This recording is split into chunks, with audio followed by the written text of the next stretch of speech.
Assalamualaikum warahmatullahi wabarakatuh. Bertemu lagi dengan saya Heyo Kusoyo, Kepala Desa Munjul. Sekarang kita berada di ruangan studio. Kita kedatangan seorang tamu. Dia adalah salah satu Ketua Karang Taruna di RW 01. Kita akan berbincang-bincang seputaran kekisruhan tentang dilarangnya mobil ambulan untuk menjemput pasien yang sakit ataupun meninggal di rumah sakit. Ada larangan dari pihak rumah sakit untuk dibawa oleh supir ambulan, dibawa mobil ambulan desa. Nah, kebetulan beliau tadi sempat bertanya-tanya kepada saya seputaran itu. Nah, mungkin kita akan ngobrol panjang lebar, membahas semua itu. Mungkin bisa saya perkenalkan, siapa namanya? Assalamualaikum warahmatullahi wabarakatuh. Saya selaku Karang Taruna dari Desa Munjul. Kebetulan saya memang ketuanya daripada Karang Taruna KRW-an. Begini Pak Kades, saya mau menanyakan tentang masalah pernah dengar yang katanya bahwa kalau misalkan ada jenazah yang di rumah sakit, terus itu nggak bisa pakai ambulan yang di desa. Iya. Yang katanya harus kalau ada kematian di rumah sakit, itu harus pihak rumah sakit Yang yang mengantarkan. mengantarkan.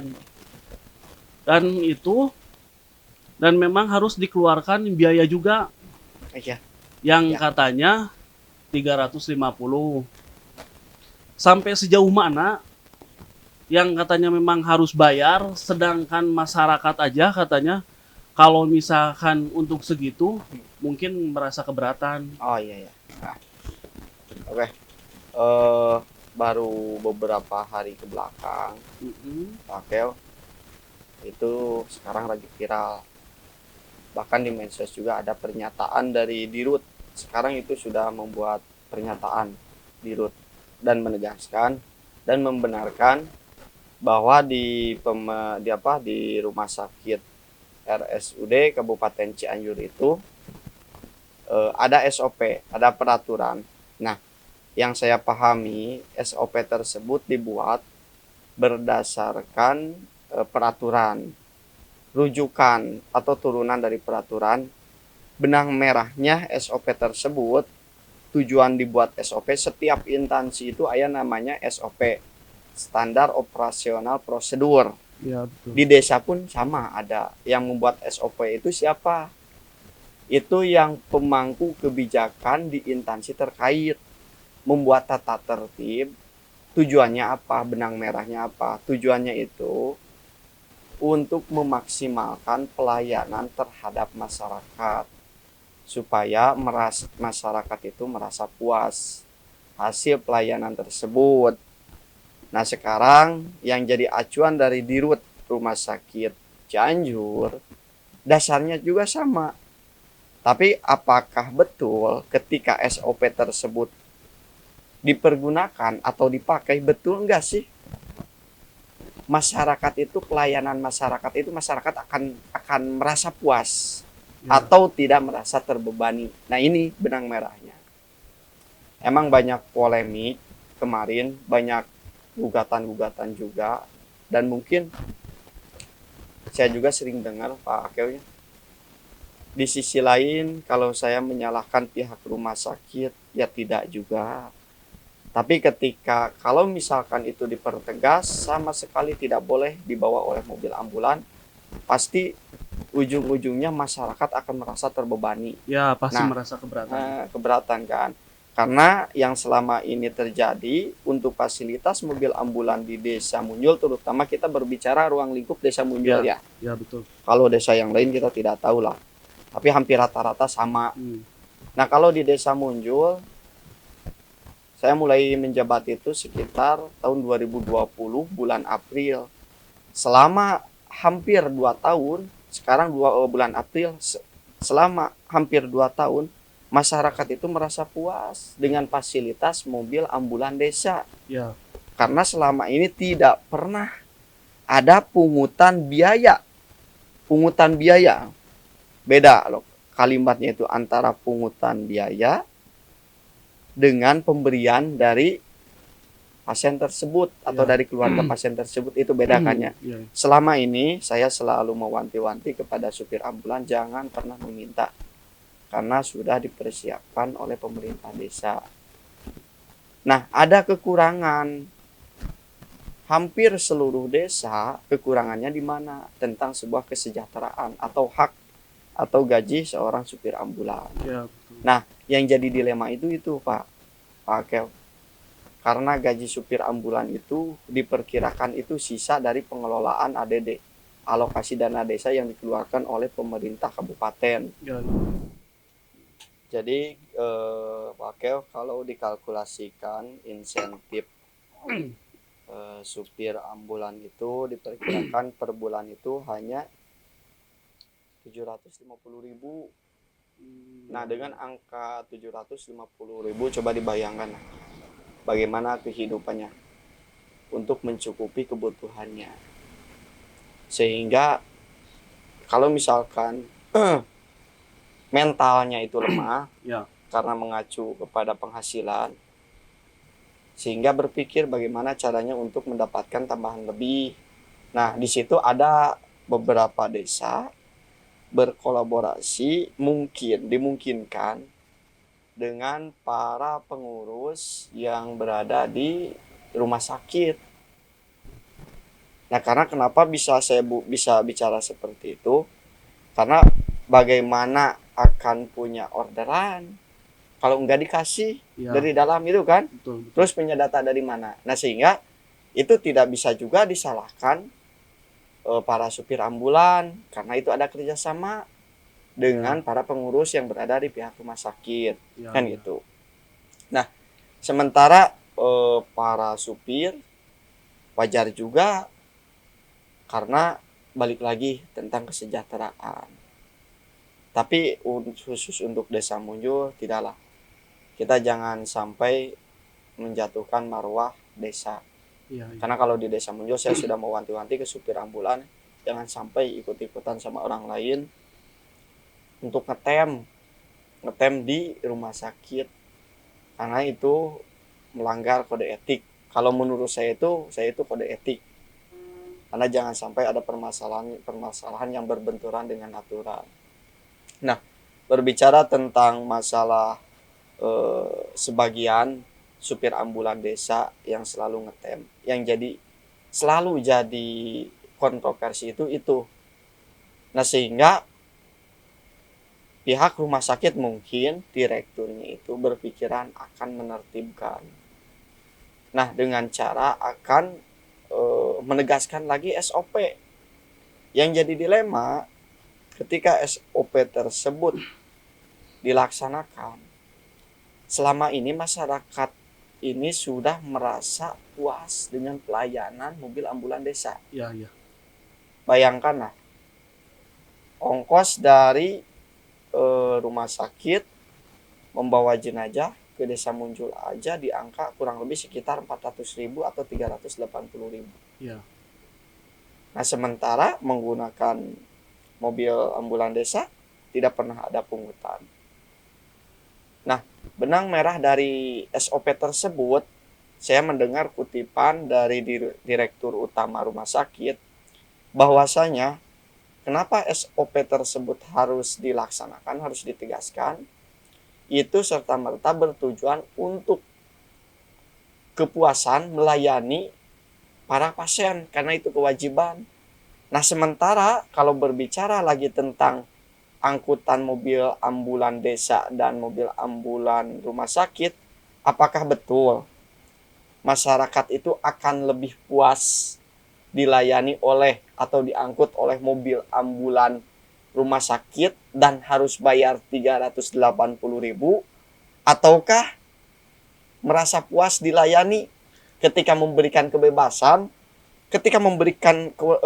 kebebasan Ya. kepada mobil ambulan desa sama halnya dengan melayani.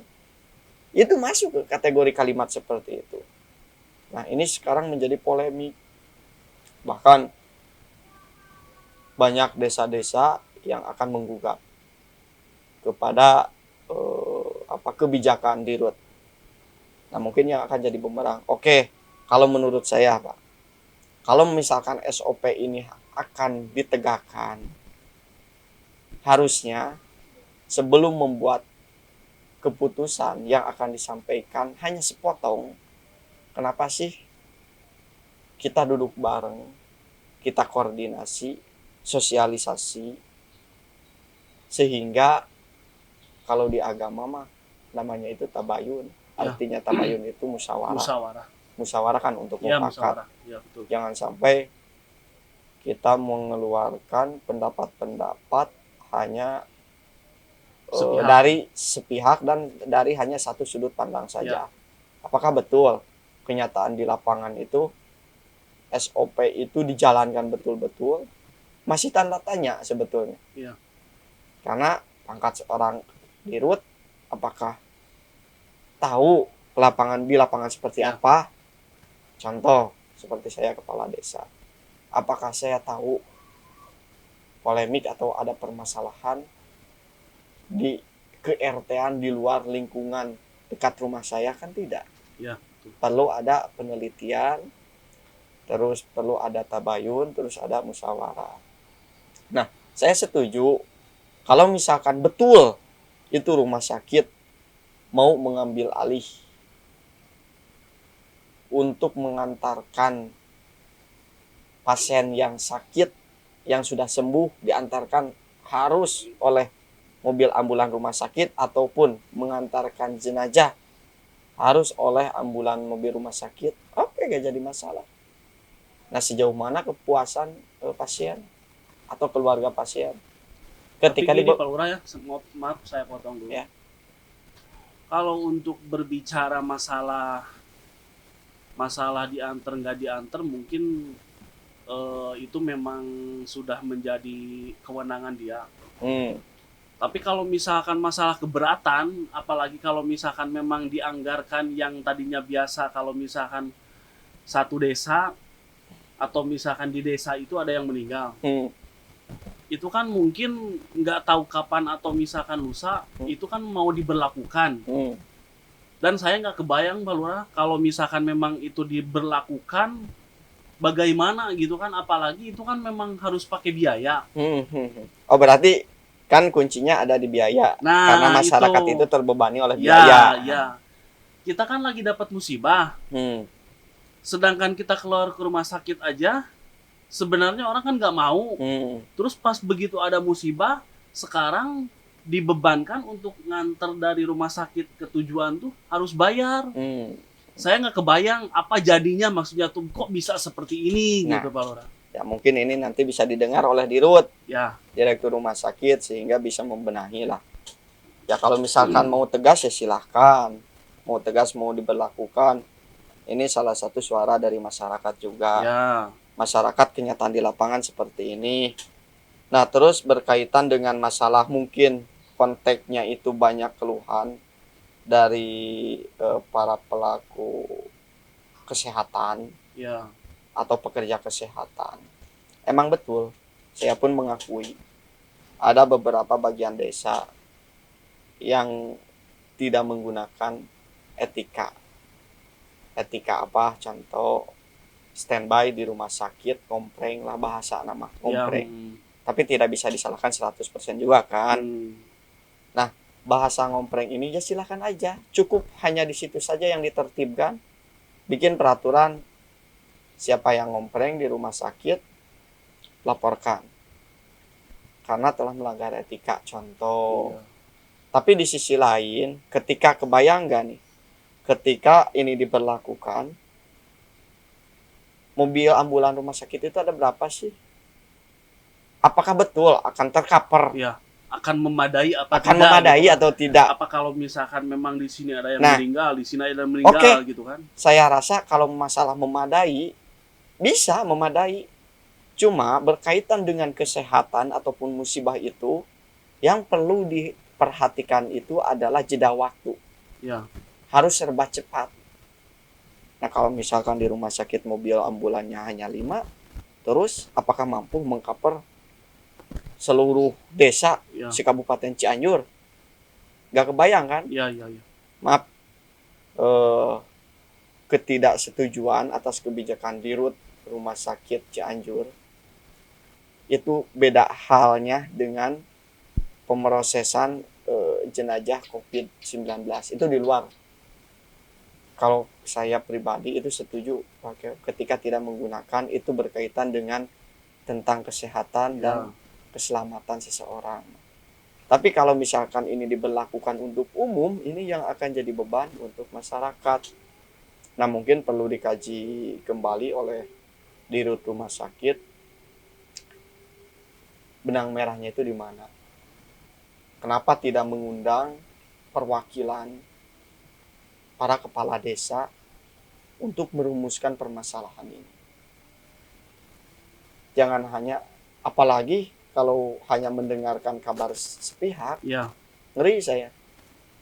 Bahwa mayat ke Cugenang itu angka, tapi nggak tahu hoax atau betul keadaannya seperti itu. Tapi kalau berbicara tentang bayar atau tidak, emang betul bayar. Yang umum ya, maksudnya yang reguler, artinya yang reguler, yang bukan berkaitan dengan COVID. Iya, iya. Selama ini yang terjadi itu betul pakai uang. Apalagi kalau dengar ke Cugenang itu katanya itu biayanya itu 700.000. Itu Ngeri kan? termasuk biaya jarak tempuh juga. Kalau misalkan untuk Cugenang kan itu harganya segitu.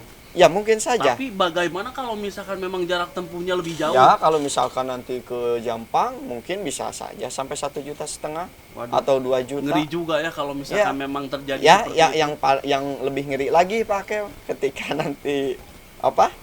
nanti diberlakukan, ketika ada salah satu masyarakat yang tidak mampu dan itu harus bayar, kucuruk-kucuruk ujungnya kenapa? Masyarakat akan balik lagi, Pak Kades, da abdi mah teu mampu mayar, hoyong mangga we Pak Kades pangmayar. Sudah pasti Pak Kades. Pasti jawabannya memang seperti itu. Nah, itu yang dilema yang lebih dilema lagi. Jadi Pak Kades lagi yang harus bayar. Ya. Nah, perlu, makanya jangan heran Pak Dirut Rumah Sakit Cianjur kalau para kepala desa yang akan menggugat atas kebijakan Bapak. Artinya menggugat bukan hanya sebatas kepentingan saja, karena kami pemerintah desa itu saling berkaitan dengan kepentingan masyarakat. Tidak bisa lepas. Ya. Nah, mau balik lagi kemana kalau masyarakat tidak mampu, balik lagi ke desa. Nah, perlu penjabaran yang matang, perlu musyawarah, duduk bersama, tabayun, sehingga merumuskan permasalahan itu dengan seksama. Nah, saya dengar juga sih kayaknya akan ramai juga ini. Iya. Tapi ini mungkin hanya untuk di Kabupaten Cianjur, Pak Lurah. Setahu saya hanya di Kabupaten Cianjur untuk sementara. Tapi saya nggak pernah ada permasalahan apapun selama ini. Kalau di kabupaten yang lain mungkin bisa jadi karena jarak jauh. Ya. Tapi jarak jauh juga ada medsos sekarang ya. Ya, intinya seperti itulah. Nah, jadi pertanyaannya, apalagi di masa pandemi? Ya, betul. Jangankan orang nggak mampu, sekalipun orang kaya, kalau berkaitan dengan biaya, ya pasti merasa keberatan. Karena apalagi pandemi, kalau pandemi itu kan skalanya itu menyeluruh, tidak hanya bukan orang tidak mampu, termasuk para pengusaha pun semuanya itu kebagian dampak, semuanya itu terdampak kan. Makanya memang musibah. Ya, namanya musibah. Nah, mungkin saya harapkan Bapak Bupati juga merespon permasalahan. Jangan sampai permasalahan ini menjadi besar dan semakin dalam sehingga nantinya itu ditunggangi oleh para politikus memanfaatkan situasi. Tolong segera ini dirumuskan atau dimusyawarahkan. Karena mau dan tidak mau, tetap berbicara tentang sebuah polemik itu akan secara menyeluruh. Betul. Dari berbagai aspek, termasuk desa, termasuk opini yang beredar di masyarakat, semuanya akan kebagian. Nah, secepatnya pemerintah seharusnya mengambil sikap untuk merumuskan ini. Nah, mudah-mudahan nanti untuk masyarakat Desa Munyul, ya kita santai-santai aja. Bukan berarti santai-santai aja. Kita akan mengumpulkan data sejauh mana keakuratan kabar tersebut, sejauh mana dirugikannya masyarakat, terutama masyarakat yang tidak mampu. Betul. Kalau misalkan sesuai fakta di lapangan ternyata masyarakat itu merasa terbebani, insya Allah mungkin bukan hanya saya sebagai kepala desa Munyul saja, seluruh kepala desa akan berusaha semaksimal mungkin untuk mendorong supaya yang tadinya fasilitas mobil ambulan itu bisa dirasakan oleh masyarakat, nah sekarang menjadi terbebani. Nah, selama ini kan masyarakat kebanyakan ya syukur alhamdulillah, karena tidak pernah ada pungutan biaya. Endingnya itu seperti itu. Jadi kalau masalah aturan SOP lah, SOP tinggal dibikin aja. Bagaimana caranya jangan ada pihak yang dirugikan. Nah, sejauh mana yang dirugikannya, tinggal kita konsep, kita buat aturan. Nah, cuma yang jadi masalah ketika aturan harus ditegakkan, konsekuensinya pun harus ditegakkan. Contoh, kalau misalkan kita sepakat nih, mobil ambulan desa itu jangan membawa jenazah atau pasien yang sakit untuk pulang ke rumahnya masing-masing. Ya udah, kalau misalkan ada kebijakan dari rumah sakit kita kalah nih, tidak dipungut biaya sepeser pun. Terus kalau misalkan ada pungutan biaya, siapa yang harus bertanggung jawab? Jangan sampai hanya sebatas cerita, tapi tidak ada tindakan tegas. Jadi ujung-ujungnya masyarakat kukulutus, saya tuh kangen. Nah, masyarakat itu tidak tahu harus melapor ke siapa.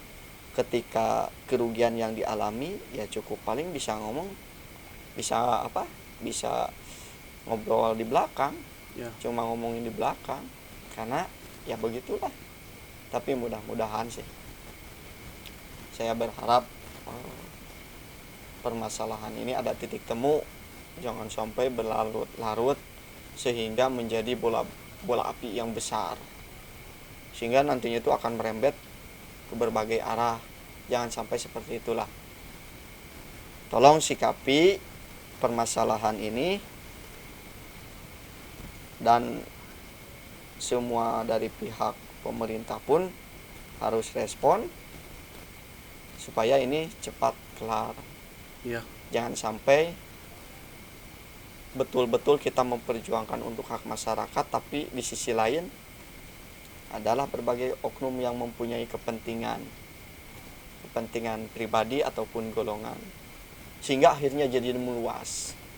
Namun cek bahasa Sunda mah jadi kamana karep, kita keur ngomongkeun ambulan, kita bisa lompat teh karena bantuan. Lompat teh karena infrastruktur pantai nyambung. Itu ya yang saya wanti-wanti.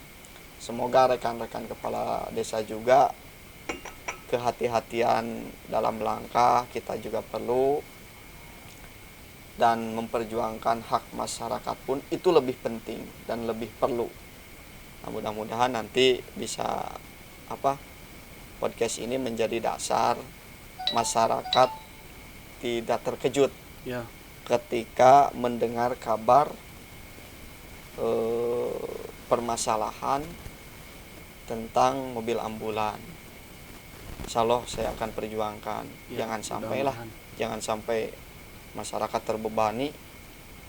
Kemarin sudah bisa merasakan, sekarang nah itulah permasalahannya. Mungkin bukan karena hanya sekedar diambil alih, Pak Lurah.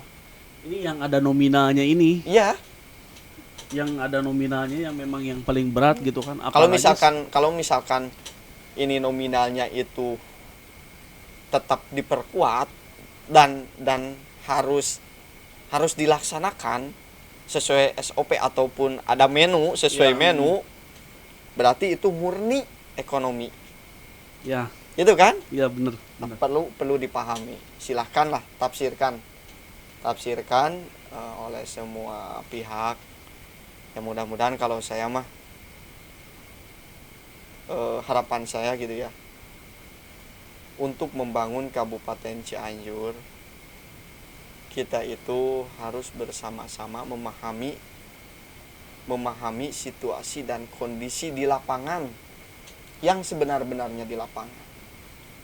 Jangan hanya menggunakan aturan, sementara aturan itu dipergunakan hanya untuk kepentingan pribadi atau golongan. Ya. Harus murni betul-betul untuk kepentingan masyarakat. Apalagi ini ngeri lah. Buat saya ngeri kalau misalkan ini dibebani semua masyarakat, jangankan untuk biaya pemulasaraan jenazah ya, pengangkutan jenazah, untuk berobat ke rumah sakit aja, mau dan tidak mau pasti merasa terbebani. Iya benar. Karena kan kalau kita berbicara lagi berobat ke rumah sakit mah bukan lagi jual beli yang bisa ditawar. Itu mah harga mutlak. Ya. Bukan Dan harga warung. Mau memang, meskipun kita tidak tahu pasarannya berapa, itu kan mau tidak mau. Itulah mungkin sekelumit tentang kesehatan seperti itu. Tapi mudah-mudahan ada hikmahnya ke depannya, sehingga pembaruan di dalam sistem itu bisa diperbaiki. Amin. Dan mudah-mudahan hikmah ini menjadi pelajaran buat kita semua. Mungkin ada lagi yang mau ditanyakan? Udah cukup, Pak. Cukup. Nah, sekian dan terima kasih kepada seluruh masyarakat Munjul. Kita santai saja. Mudah-mudahan semua kejadian ini menjadi hikmah buat kita dan pelajaran buat kita untuk memperbaiki sistem tatanan atau peraturan di instansi masing-masing. Assalamualaikum warahmatullahi wabarakatuh.